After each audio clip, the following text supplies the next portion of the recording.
Hey everyone, welcome back to She Burbs Podcast. I am your host, Brooke Wright.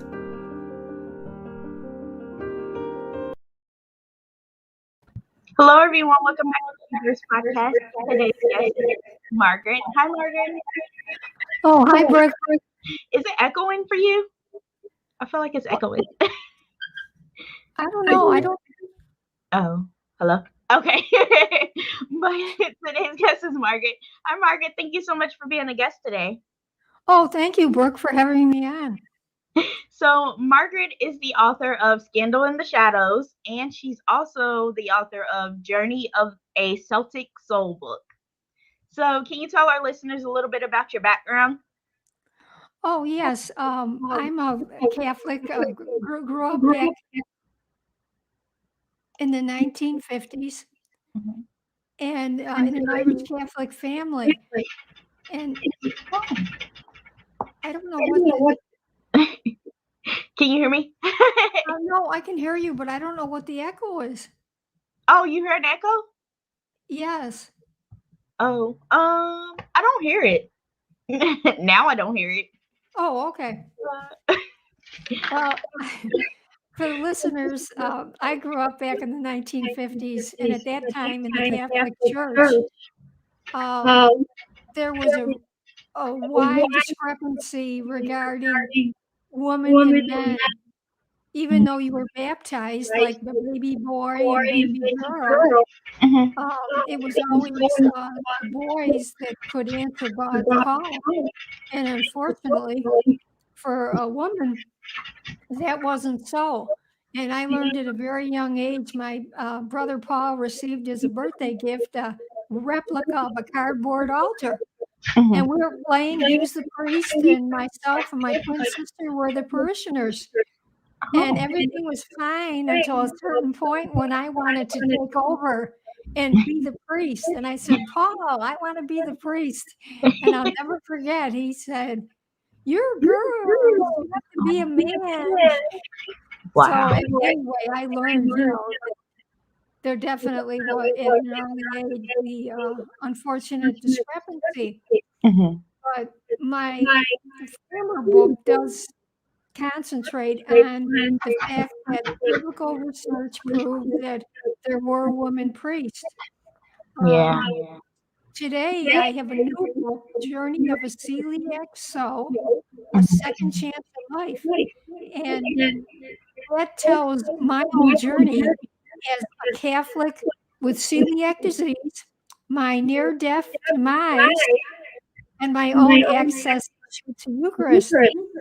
For any other Catholic in that church, your own access to Eucharist is in jeopardy today because of the priest shortage.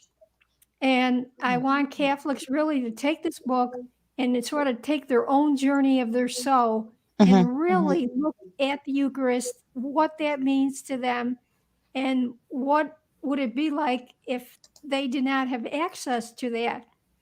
But as well, for Catholics with celiac disease, if you have family members, relatives who don't seem to understand just what is celiac disease, what's the big deal that, come on, wheat's not going to hurt you. So I have that in there too. Wow. Wow. That was your why don't they let women be priests in the Catholic Church? Why don't they do that? Unfortunately, Brooke, it's really sad, but biblical research has proven we have been lied to. There are 5 points that go way back where men said woman could never be made in the image of God. And Really? that's been proven to be cultural prejudice. Wow. And then we have the Apostle Paul saying that women shouldn't teach. And yet at that time, there was a common law. And this was unbelievable. They looked at woman as being so feeble-minded, emotionally instability. In other words, we can't have a woman out in public and teaching.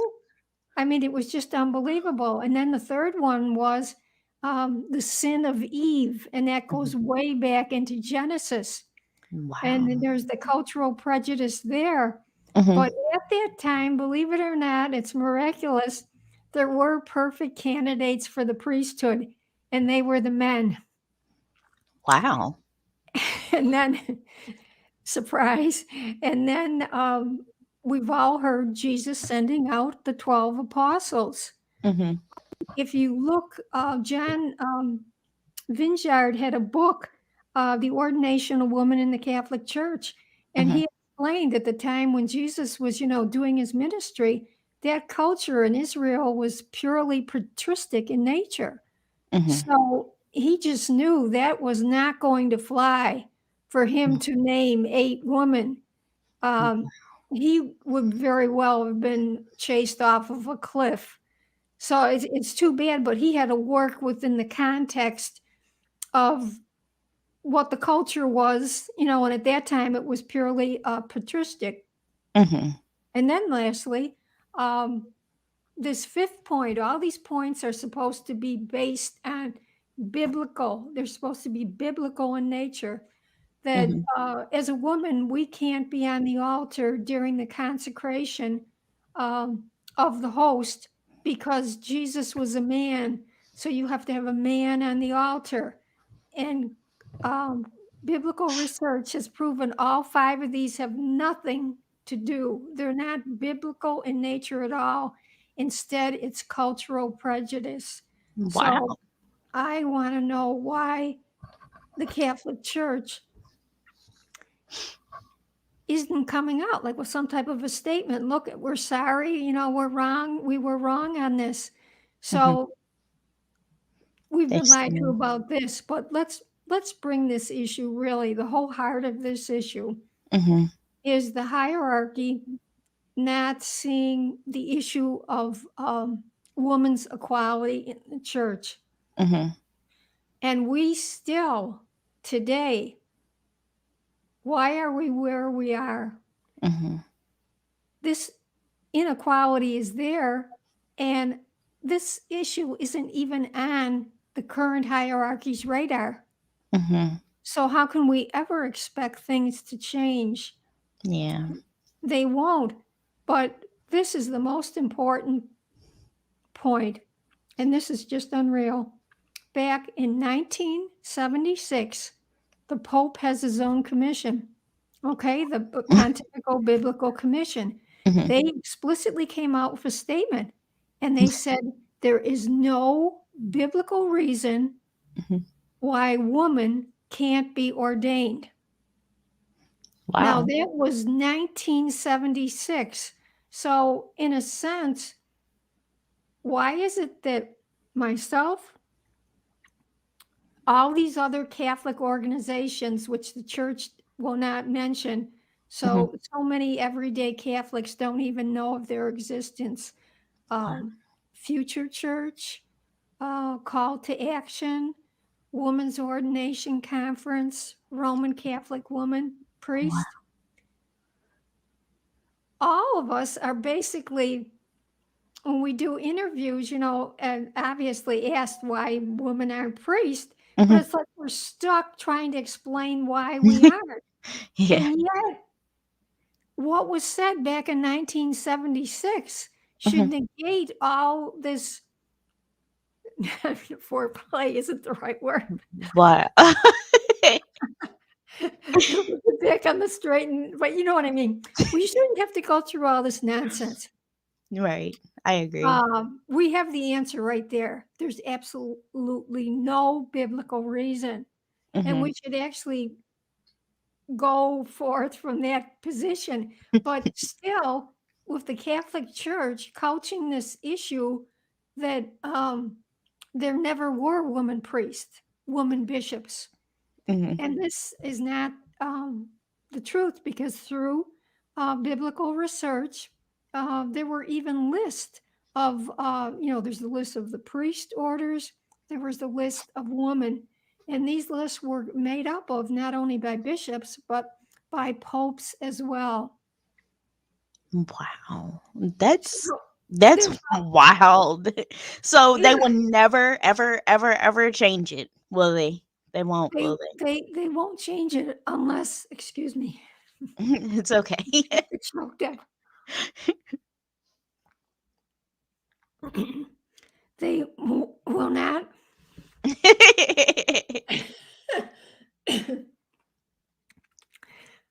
They will not change it unless the laity get involved. Mhm. Wow. The laity have to make the hierarchy accountable. Yeah. Let's Yeah. face it, they've made this pronouncement. Never were any women priests, bishops, deacons. So they're in the driver's seat. And unless they are held accountable, nothing will change. But first, you have to have all these Um, Catholics here in the US, over in Europe, you have to have them understand that, and it's really hard to say, but they've been duped. They yeah. have been lied to. And of course, eh, they're not involved in this issue because, let's face it, you don't get involved in an issue unless it's personally of some importance to you. Yeah. And for a woman, I mean, basically, who is their role model? Well, Mhm. Mary was there, but oh, this is the other part. Mary, Mother of God, Mhm. is and was a woman priest. Yeah. And in the biblical research, her name was Mary Priest. Wow. And she was, her title was the model for all priesthood in the Catholic Church. The priest actually would pray to her, like for their success, for their help. Wow. So this is so wonderful to have this acknowledgement that Mary was a priest and Mhm. that there were indeed other women priests, bishops, Wow. deacons. But again, it means nothing to the average everyday Catholic Mhm. because they have never heard this truth. Mhm. So in a sense, it's buried. And that's my effort, is like through each podcast, is to bring out this truth Mhm. and have it like a grassroots effort to spread. Because if Yeah. Catholics woman anywhere here, whether Mhm. it's over in Ireland, when they understand the truth, then they will get involved. That's true. That's true. I remember last time I had you on my podcast, you had a okay, you had a go no, it wasn't a A GoFundMe. It was petition? like a what? A petition? Yeah, a petition. Yeah, you have one of Yes, those. Do you still have it yes, up? yes, I do. You But do? I've added another thought. If you don't want to sign the petition, Mhm. can you imagine if every Catholic woman, again here in the US or abroad, would send out a postcard to Rome and Wow. one question: why, if in 1976 the Pope's commission told him Mhm. there's no biblical reason why women can't be priests, then Mhm. why aren't they priests today?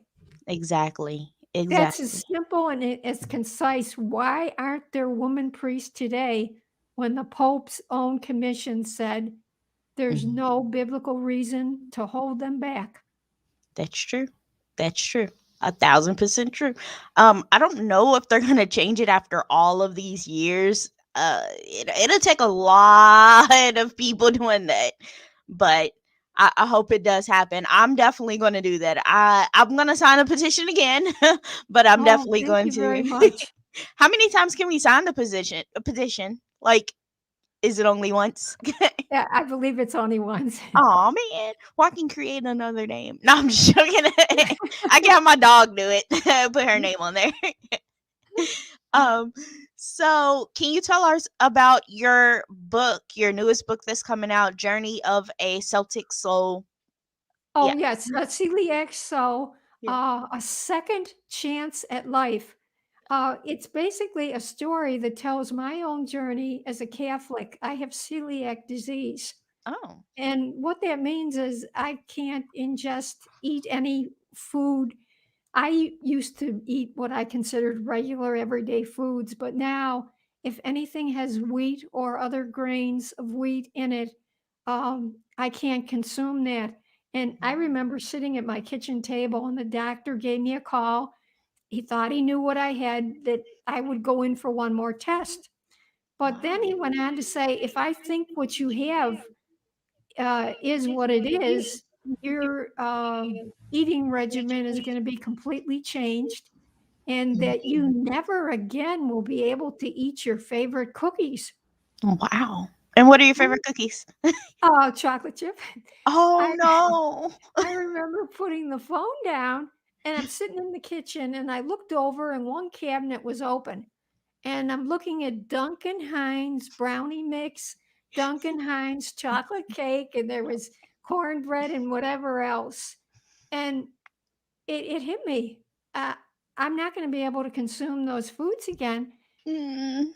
And it's so unnatural, Yeah. so strange. So the way it hit me was it hit me with panic Mhm. in fear.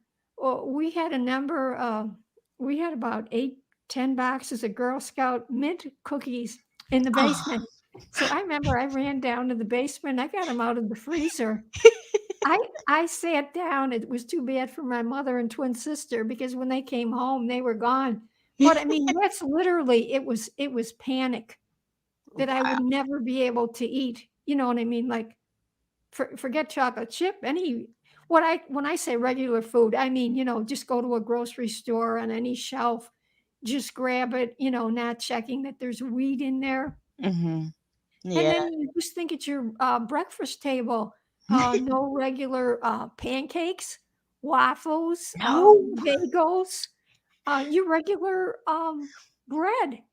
And what about your cakes, your pies, your biscuits, Mm. your pastas?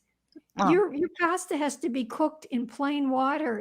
It can't be cooked like using water. Like if you went to a restaurant, that's one of the biggest sources of cross contamination is pasta and pizza. Because Really? let's say they cook the regular pasta that has wheat in it, Mhm. and then even if that restaurant had like a gluten-free pasta, Mhm. well, if they throw that pasta in that same water, Mhm. it's contaminated. Or even if they have a separate pan with clean water that has your pasta in it, Mhm. but they grab the colander that someone's wheaten pasta was just drained from, or the spoon. There's all these, different ways that cross contamination comes in. But I do go into a great extent, into celiac disease. And then it's not only that it's affecting me physically, my physical body with Mhm. everyday regular foods. Then I realized when I get into church, just as I felt like a stranger in like someone else's kitchen when I was looking at those boxes of food, Mhm. when I went into church, up on the altar, the grain of wheat is there in the host. Mhm. And when I was diagnosed back in 1986, you Wow. still had just a plain everyday wheaten host. Then it took about 18 years before they came out with a low gluten host. But Wow. still, for myself and other Catholics, our body reacts. We get sick if we ingest the low gluten host. Wow. So that issue has never been um, resolved for us. I Mhm. did have priests that let me put a gluten-free food in a pyx, and of course that's against the church doesn't think that's acceptable, but that was a way of me being able to get communion. And Mhm. when you think of it, what did Jesus do in his lifetime? He helped the sick. Exactly. So, I Exactly. mean, is he going to say, "Oh no, this person has celiac disease. They have to eat that wheaten host so that they'll get sick"? I mean, Wow. it's sad and it's crazy, but Wow. and then I get in also more into the grief aspect. Mhm. Um, we think of grief as the awful loss of a loved one, Mhm. maybe a job, if you're in a divorce. Mhm. Well, our loss physically is our loss of what we knew was everyday regular food. And Wow. there was a man that had a book out on grief counseling, grief therapy. And Mhm. he went through these 4 steps of like loss. And the first one is to accept the reality of the situation. Mhm. And at first, I'll tell you, I was like in shell shock. Um, Wow. because back when I had it, no other relative of mine, immediate family member, Mhm. friend, had never heard of this disease. And the Wow. National Institutes of Health, Man. back in 1994, that's the main agency that is supposed to protect all of our health. They Mhm. had no idea that celiac disease was even in this country. And Wow. this Dr. Alessio Fasano, who's a gastroenterologist for the a pediatric gastroenterologist, Mhm. he came from Italy. And he said Microsoft didn't even recognize the name celiac, Celiac. Wow. And in Italy, he was seeing about 15 to 20 patients per week, children with celiac disease. So when he came Man. over here to the University of Maryland, um, he was told it was very rare here. So when he first got here, the weeks and some months went by and it was no big deal. But after a year, he's thinking, oh my God, where are all the celiacs in the United States? And he Everywhere. yeah, where are they? They're like ghosts. He actually was able to get a sample from the Red Cross, but Wow. unfortunately, because of confidential rules, he Mhm. couldn't notify the people that they had celiac disease. Oh He man. found it in the samples. So You see. it's something that's it's very strange. And what it is your normalcy of your everyday life, your eating, is Mhm. completely gone. It's just That's, yeah. completely lost. But it's Wow. not that we're not, we don't want to have sympathy or, oh, feel bad for us. We just want an equal shot when we go out for a dinner that Yeah. we're not going to get sick. Yeah. Um, if you have people making this out like a fad diet, Mhm. then you're going to get a waiter that's going to think, oh, that's not going to hurt them. This is nothing. Mhm. But if you can picture Doctor, excuse me, I'm having a good night here. This It's something's falling off my head. So anyway, Dr. Tom O'Brien said, think of your a food tube going from your mouth to the other end. And he says, wow. think of it being lined with shag carpeting. Okay. So Mhm. one part of the carpeting takes in your B12 vitamins. Mhm. Another part of that shag rug takes in your protein, and another part takes in your iron. But with a person with celiac disease, when you eat wheat, for some reason, your body sees it like an invader and it ends up attacking your own intestinal wall. And there's these projections, villi, that are there to take in the vitamin, the protein value. They're basically, it's like sandpaper. They just are obliterated. So Mhm. when you have celiac disease, it's a diet, but we think of right away, what do you think of diet? Losing weight. This is a diet instead to keep a person's weight on. Mhm. But Wow. going back to the shag illustration, someone with celiac disease, that shag carpeting now is basically been obliterated down to Berber. Mhm. So it sort of gives you an idea, of what's going on. And if you don't stay on a celiac diet, if you've, like, say, been diagnosed with celiac disease, Mhm. you will die. Um, you might want to cheat or whatever, but it is going to catch up with you. It's going to be Dr. O'Brien said it's going to be a slow death, but you will die. And Wow. I'm lucky that there have been patients with celiac disease that I went 20 years undiagnosed, but they went several more and they did die because of cancer. Wow. Wow. I So did not I know just that. want people to realize that um, it's a diet, but basically it's a diet when you have a medical condition that causes your body to go into starvation. And that's basically what it is. Malabsorption is Yeah. starvation. But then going from the celiac part, the everyday physical part, Mm-hmm. bring it into the church in the context of the host and that loss. Again, it's just so unreal. I mean, the Eucharist, if you're a Catholic or even from another denomination, when you go to church, there's some part there that's special for you. Mm-hmm. And this is just something that you've had all your life, and it's just completely gone Mm-hmm. unless you can find a priest that will, in my case, will accommodate me. And Mm-hmm. now it's been 2 years that I haven't had the Eucharist, Wow. but I believe Jesus. He knows, so I'm all right. So, but it's Then- still it doesn't it's participation. If you've Mhm, been used to going to a service where you are participating, mhm, and then all of a sudden now you're out sitting in the pews as a spectator. mhm. It's just Oh man, there's wow. no words to really describe that.